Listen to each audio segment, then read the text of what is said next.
to Ireland from Scotland. Sounds familiar. But she's everything that I'm not. She's tall.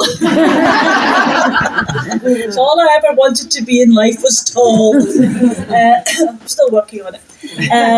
So she comes over and she settles in, but short time after she is in post, a body turns up in Phoenix Park. And we then discover that the body is a young woman. And after a few false starts, they identified this woman as a female podcaster who is interested in true crime. Does that sound familiar to a lot of you as well? Interested in true crime. And then the story goes off in various tangents. The police are investigating this, and Terry's investigating it in her own way, because she's wondering whether the crimes that this woman, Rachel Reese, was investigating on her own, could that have something to do with her own death? So, and then it takes, I'll not make any spoilers, but there's always somebody who dies. I mean, okay. Thank you, Mary. One of the joys of the book, when reading Body of Truth, is that the forensic details and the crime scene details and all the behind the scene details, the joy is that you know it's right because you know all about it. How did you balance knowing how much to put in and how much to leave out? You know, I'm talking about the process of the book, I suppose. Yeah, that was a bit tricky, because when I started off and I produced my first draft, they were going, oh, it's a bit tame, you know, can you not sort of ham it up a bit, add a bit more detail. And I went, if you want detail, I can give you detail in space. So then I sort of went through it again and rewrote the scenes and then handed it back in, and they were going, oh, Jesus, no. You need to dial this back a bit. So it was a bit like Porridge and Goldilocks. We got there eventually, so we got a kind of a halfway house that it's, at least, it's believable, but you don't really want to see the things I've seen. So trying to make it palatable as well as believable. Okay. Good answer. So you said in, I think, maybe the first book, Beyond the Tape, which is also worth reading, or your first book, Beyond the Tape, which is a kind of memoir of your life as a pathologist. You said forensic pathology is a problem-solving profession. Is it murder or not? Did that problem-solving approach help you in writing the book? Well, I think it is. I mean, you have to use whatever skills you have, and mine are precious few. The only thing I know about is death.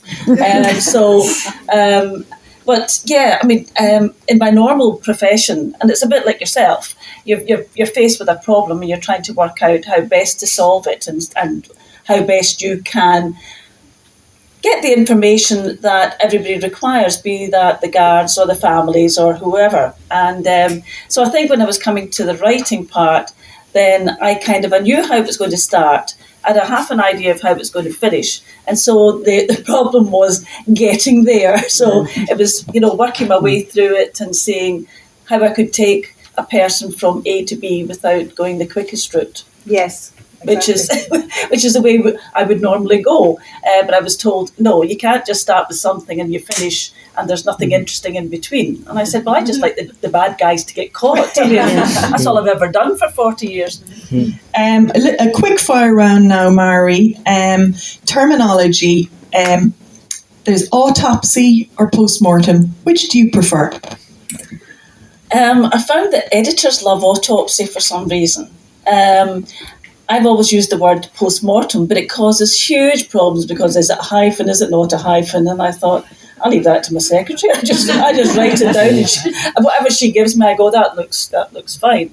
So yeah, I think because prior to, there's a lot of crime writers in Ireland now, and I think, but before that, mainly it was Americans, so everybody got used to that terminology, autopsy, and a lot of the television shows as well. They're, sort of very American in their approach, and they talk about autopsies. I sometimes talk about the autopsy room, but it's just to mix it up a bit so that I'm not using post-mortem all the time. Yeah. Which do you prefer? The good old-fashioned post-mortem. Me too. Anyway, now the next question is fictional pathologists. So we're talking about pathologists in crime fiction, say Dr. K. Scarpetta, or on the telly like Silent Witness. Do you watch and do you read them? Any favourites? Any really bad ones?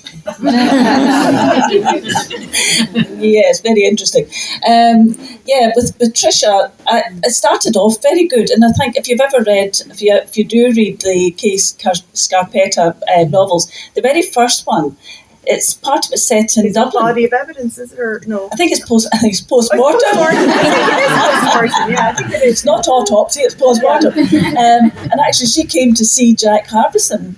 And there's a scene in it in the Dublin City mortuary.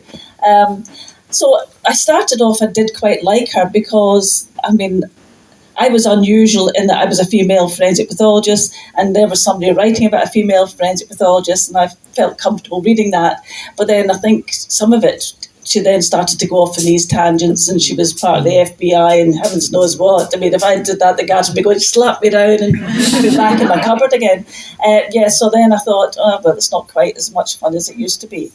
The Silent Witness, again, I loved the early stuff when it was Amanda Burton, wasn't it, from Northern Ireland. Yeah. I thought she was brilliant. And then they brought in the lovely leggy blonde, and she started off as an anthropologist, and all of a sudden she morphed into becoming a pathologist. Yeah. As soon as she morphed into the pathologist, I went, oh, that's not right. So I kind of went off that a bit. But nowadays, most of the writers, be it for television, be it for film, and particularly the crime writers, they all come to a forensic pathologist. So I chat to most of the ones in Ireland, some of the ones in Scotland I still have contacts. And my colleagues, who are most of the ones in the London area, they deal a lot with the television programmes. It's the first thing I do when I'm watching a crime programme is I look for the credits and see who did they ask, and then I go, they'll be rubbish. Or else I go, well, at least that'll be genuine. So most of them know to come and get it because people are savvy now. You can't pull the wool over people's eyes. People know. And so it has to be quite genuine. Yeah. So again, in your first book, you said, Mari, that you think the Irish are obsessed with death, and then you said that in Ireland you're a celebrity, whereas if you were in Scotland, nobody would know who you are. And I actually Googled the population of Scotland and the Republic of Ireland, and there's not that much difference, just a few 100,000 more in Scotland, but about the same. So why are the Scots so weird? Well, one word, religion. Because you've still very much got the Protestant, the influence. Because in Ireland, we've got, obviously, the Roman Catholic influence. And I was brought up in an Irish family. So I don't know if any of you know Scotland very well, but every second town, one's all Catholic, and the next one along the road is all Protestant, and you don't cross over from one to the other. But there's still this very strong Protestant ethics, and they don't like talking about death. They don't like to, that's for somebody else. Whereas, we love a good wake. And so it's just a very different culture.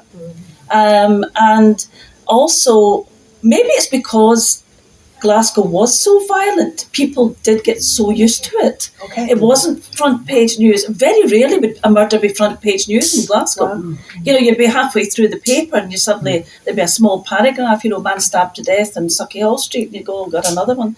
And that's what it became. Okay. And I think because in Ireland, suddenly crime and murder started to go through the roof. And the reason that myself and Jack Harbison before me became so well known was because we are the constants at a crime scene.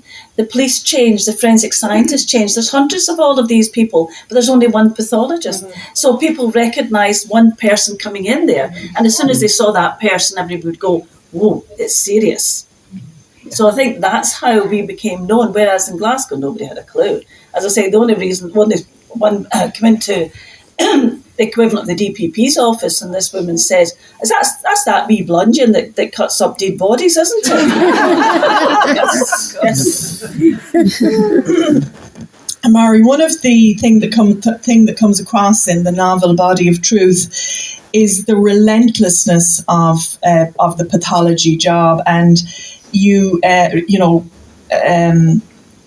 main character is obviously she's investigating the death of Rachel Weisz, the podcaster, but she also has stacks of other jobs on the go and postmortems to do.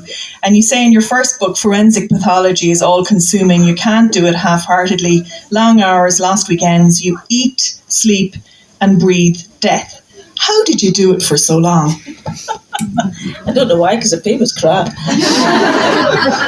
But I did enjoy it. It really is. It does take over your life. And I think what people see is they see the sort of high-profile cases and they think, God, they must sit in their backsides doing nothing for weeks on end.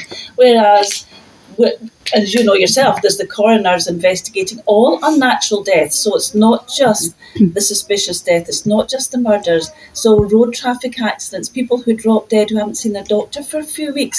All of these have to have postmortems carried out. So that's going on in the background, but nobody really knows anything about it apart from the families.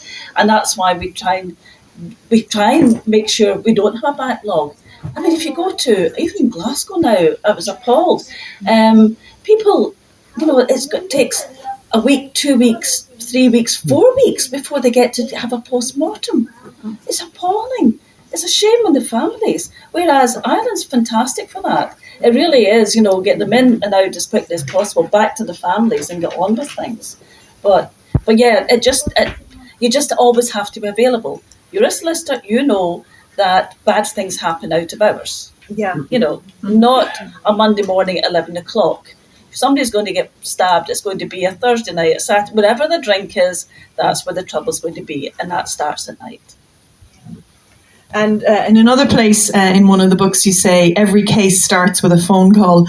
And, I kind of think, is it the variety and the curiosity that kind of kept you going?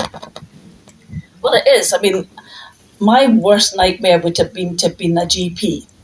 And I just thought, imagine every Monday morning you go into your surgery and you sit down and you put your pen down and get your stethoscope out, and then you go and have a look out into the waiting room and you're going, Jesus, they're all back again.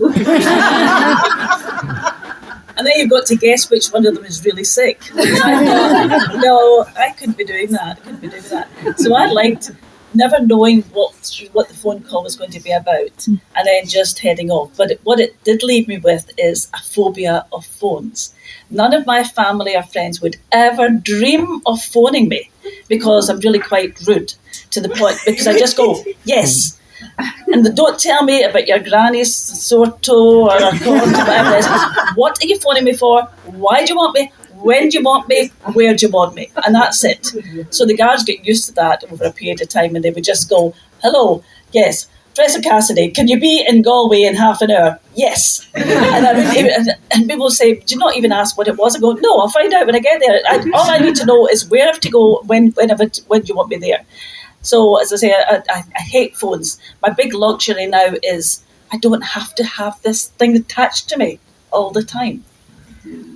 And now that you've actually left Ireland, now that you're retired, so is it nice being anonymous again? Oh, it's great. I mean, I don't even have to wash my face in the morning. I can just wander down to Tesco and nobody, just go, there's that stupid old woman again, rattling about the wine aisle. I always had to be very careful when I was working in Ireland, because everybody would be looking in the trolley and going, and it's the cheap stuff she's buying. So, I mean, the real reason was my kids had moved over to London, and I thought, well, let's go over there for a while and see how we get on. We hadn't made any long-term plans, so you never know, I could be back. And then at another stage, you say Neanderthal, as a woman in the job, you say Neanderthal thinking hasn't so much gone as being driven underground. And that brings me to the character of Boyd in the book. And I know that John Breen was particularly taken by him. Have you run across any Boyds? He's a bit of a male chauvinist pig, sort of, yeah. So you might have run across a few of those, I'd say, have you? Oh, I've run across a lot of them, and mercifully that is dying out, because I met these males in the guards, in medicine, and they were just otherworldly beings, and they certainly didn't take to some wee whippersnapper like me, clacking along in my high heels, very unseemly as they thought. But yes, I used to come across it, but I'm obviously very thick-skinned because it never really bothered me. And people would say things, and I'd just go, whatever, get out of my way, let me get on with the job. But yeah, they were rife at one point. But as I say, new people coming in and things do change, and they had to change. We couldn't keep that up. No. And another thing that struck me, both reading Body of Truth and your first book, Behind the Tape, or Beyond the Tape, should I say, was your willingness to be wrong. You say at one stage, if the shoe fits, you say it's the Cinderella profession. So if the shoe fits, it could be a match, but other shoes might also fit someone else. So just to talk about that process in pathology, I found it quite interesting. Well, the thing is, in pathology, although it is a puzzle, there isn't always a right answer or one answer. And I think you have to be open to other possibilities and other theories. And as you know, in the courts, the prosecution will have their take on whatever happened, and the defence will have their take on it. And as a pathologist, it's not up to me to say which one of you is right and which one of you is wrong. It makes no odds to me at all. I'm there for the court. And so you always have to be unbiased. You're there to give your findings. And I've always said to them, if it fits, then that's fine. If it doesn't fit, I'm sorry if you're miffed, but I'm not going to change the facts to suit your theory. And I've had it. And it amazes me sometimes that even some of the barristers don't seem to get that. Mm-hmm. And some of them, are quite taken aback. I'm sure they do, but I'm sure they choose not to. Well, the mistake a lot of them make, and it's a mistake I bet you haven't made, is that they sometimes ask a question that they don't know what the answer is going to be, or they've assumed what the answer is going to be. And then I see their little faces drop, and I go, well, you should have asked me that outside. The defence asked me that same question outside. They weren't going to ask me it because they knew what I was going to say. So you have to be open to it. And very often, I've always written at the bottom of my post-mortem reports, should other information come to light, I may have to alter my opinion. So it's in their best interest to give me as much information as possible, because I might have to come back and say, I know I said that at the time, but now you're telling me this. No, maybe I was wrong. And you have to be able to admit that you are wrong. We don't like it, but, it's the game. And you just have to say, right, okay, I put my hands up. I think there's another explanation for this. So, my second last question, and this is an important one for me and for all of the audience here. If I'm out walking the dog one day and I come across a badly decomposing body, have you any tips for us about coping with the pong? Is Vicks a good idea? Should we keep Vicks in our pocket or in our pocket? Yeah, the number of Gardays that have got Vicks in their pocket, and it's the most awful pungent thing to be sticking up your nose. I mean, just go with the pungent smell. The trick that we all use as pathologists is you breathe through your mouth and not through your nose. And then after a while, you become accustomed to it. But you're more likely to come across a bone. And the number of phone calls I've had which start, there was a man out walking on the beach and he's found, now you go, what, is it a leg, is it a skull, is it whatever? And my husband, we've had dogs for a long time, he said, I've been walking those dogs. He says, I've walked maybe twice round the bloody world. I've never found anything. So just keep looking. And then finally, now I know we might have a chance for one or two questions, I hope, from the audience. But you've done, obviously you've spent many years as the state pathologist. Since then you've done Dancing with the Stars, you've written 2 books, you've had a TV show, a couple of TV shows, Dr. Cassidy's Casebook and so on. Do you ever plan to relax, Mary? Well, this is the 3rd phase of my life. This is life after death for me.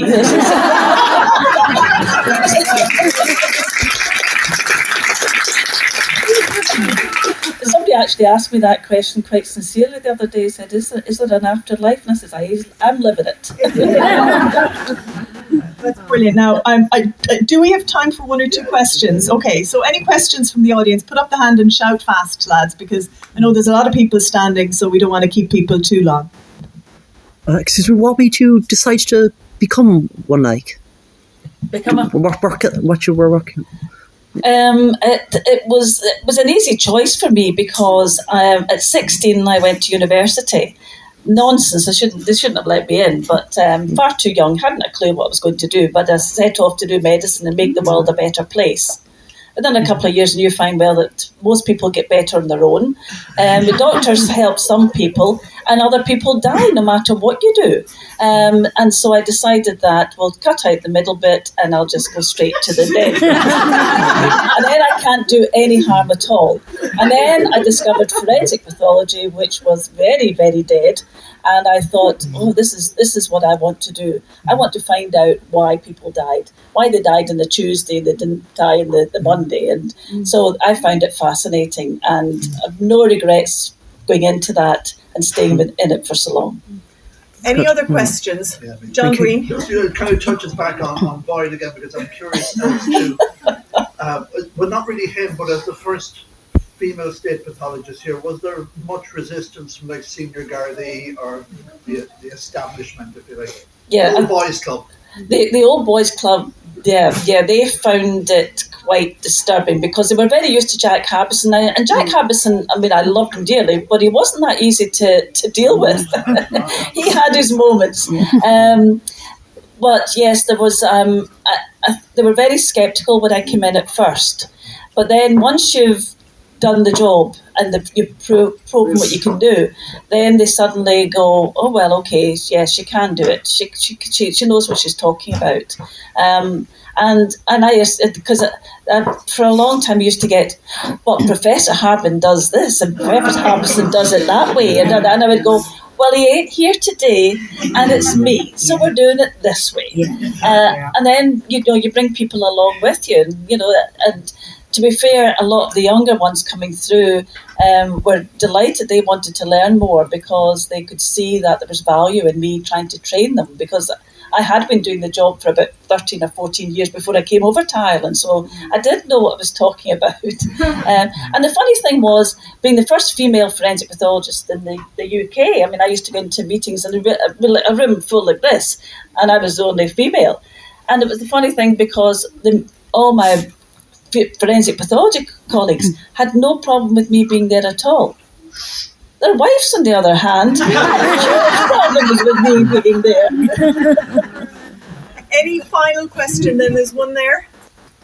Is there more to come for Terry? And if she makes it to screen, who would you like to see play her? Oh, good question. Well, hopefully there will be there's scope for her to come back and have another go at annoying the guards. Who would I like to be? I remember joking a long time ago when I was in Glasgow, and there was asked, because I used to do some of this stuff for Taggart at the time when I would help out with them. And I remember one of them saying to me, who would you have to play you? Because I used to always say, you've got that stuffy old pathologist who always comes in. I said, and I'm the one that's helping you out. You never have a female coming into the mortuary. And they said, well, who would you like to play? And I said, oh, Michelle Pfeiffer. But that was when I was young and beautiful. Now that I'm old, but for somebody to come in and do like a Terry character, it would have to be somebody tall. Who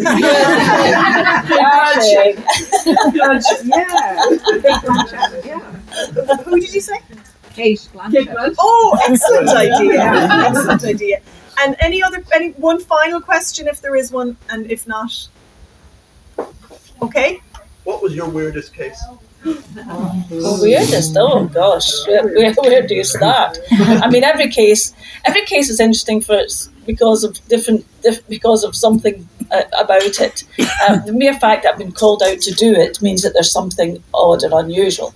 But one of the weird ones I had, because some of the problems that we have is identification, and in Glasgow in particular, the criminals caught on to this. If we couldn't identify the body, then it was going to be difficult identifying them as being the perpetrators, and so they would do their damnedest to make sure we couldn't identify bodies. And I remember getting a phone call one day, and it said that they'd found a body in the sewage works. And I went, sewage works? Yes, lovely. And so my deputy at the time, I said, how do you fancy doing a wee trip to the sewage works? And there's a body there. It'd be very, very interesting. I said, bring it back and, then we'll sort it out. And he did. He brought it back eventually. And we tried to sort it out. And we discovered all sorts of marvellous things that people managed to put down the toilets. How do people... I mean, they're with bags full of knickers. I mean, why? I don't get it. But anyway, the real problem was that we couldn't identify this body. He's obviously been in the sewage works for quite some considerable time. And I thought there was a mark on him that was a bite mark. And I thought, well, I'll get the dentist in and get him to have a look at it. And he said, well, do you want me to have a look at the teeth? I said, oh, it's false teeth he's got. I said, so not any, you won't be able to help. And I said, I'll leave you to it. And he came back out and he says, oh, yes, that's William McNulty. And I went, what? I mean, how the hell did you know that? He says his name's written on his false teeth. I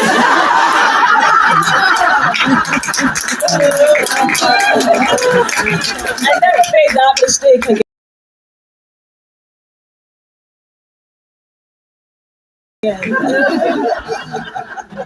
Okay.